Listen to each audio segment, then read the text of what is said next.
Hey everybody, just finished the alternate side episode of Seinfeld, and I have to say this this probably has been my favorite episode of season 3, I would say. I need to probably look back over the episode list, but I really enjoyed this episode. Really happy. There's a lot of multiple plots that are going on in this, and they all kind of come back together, and they all cross roads, I guess. They all meet. Or they all have this kind of one binding element. Or binding force, I should say. It's hard to put into words, but they all have this one binding force that ties them together. And so while it feels like a lot's happening, and a lot is happening in the episode, it doesn't feel like it's like side plot A is not totally away from side plot B. And like, what I really liked about this actually was that each character had their own thing to do.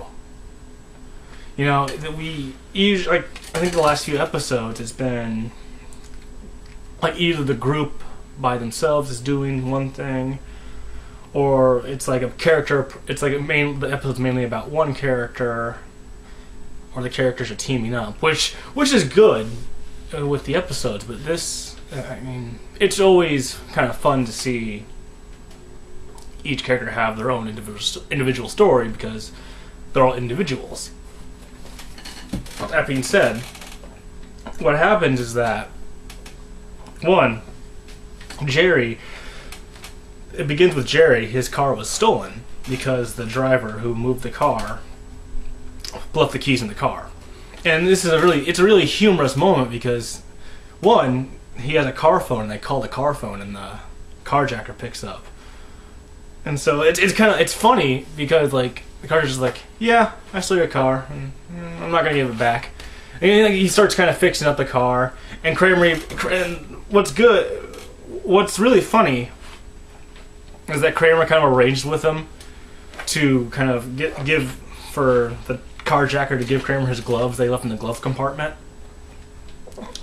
And they don't really mention this that much more out throughout the episode until the end, where Kramer throws his gloves on the table, and Jerry just picks up and realizes it's subtle, but it's very funny. And so Jerry gets another thing, car phones. Good Lord, the 90s. Don't have those anymore, do we? You know, cell phones are the way of the future now. You can never do that nowadays unless you somehow unless you left your cell phone in the car. But yeah, I digress. But so this kind of sets off a chain of events, or not really. This doesn't set it off, but what happens with Elaine is that she's dating this 60-year-old guy, and he has a stroke, and they kind of bring him back to Jerry's apartment. Meanwhile, the guy who moved the cars, Sid, he's kind of leaving town for a bit, so George takes up the job, and he's moving the cars, and he's doing a bad job. He's doing a poor job at this. While Kramer gets a part in a Woody Allen movie, and he starts kind of building up to the point where he gets a line, and the line is, "These pretzels are making me thirsty." And they all kind of recite that line throughout the episode. And which I found very clever. Very funny. Just to see how that all, I can't put my finger on why exactly, but just to see how it's cleverly written, I think. Just how the characters are using these in just various ways.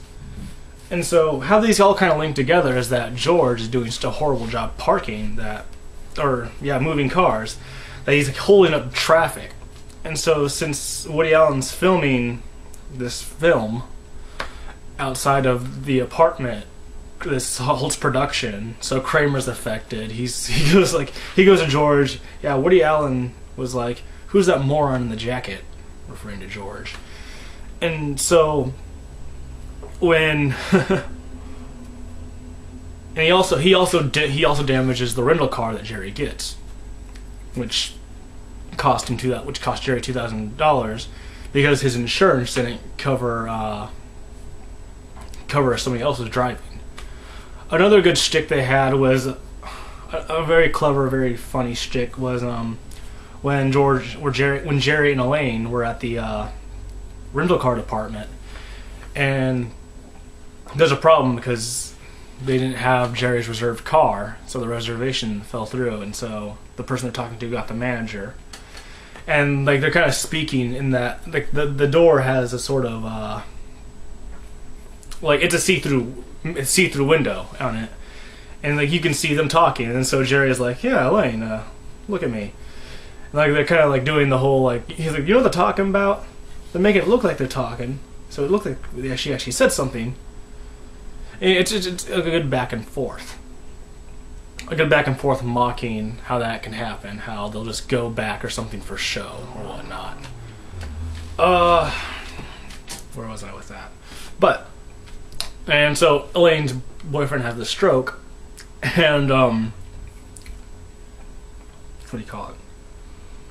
And the ambulance can't get there in time, or they get there, but like they're 20 minutes late because George's god-awful parking.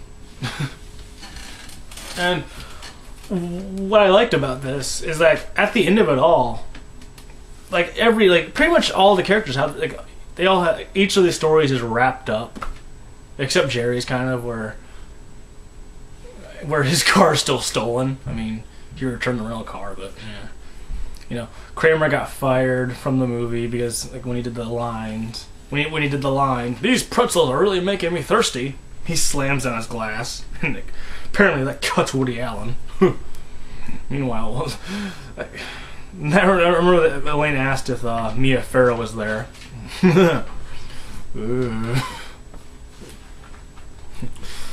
Ooh, dated reference. George gets reprimanded, I guess. Sid just kind of scolds him. Elaine, after taking care of the stroke victim boyfriend, she kind of dumps him. Then he recovers, and he tells her that apparently he only used her for sex. So wah wah wah. And yeah, I covered it all really much. But I thought it was just a really fun episode to watch. Like, a lot happens, but it doesn't feel overwhelming. That's, I think, my earlier point I was trying to get to. None of it feels like overwhelming.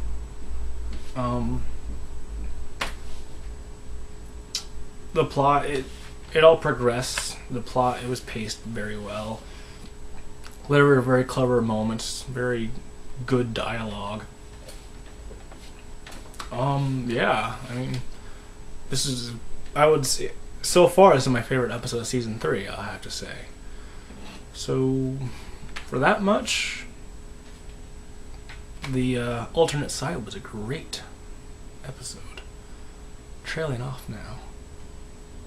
These pretzels are making me thirsty.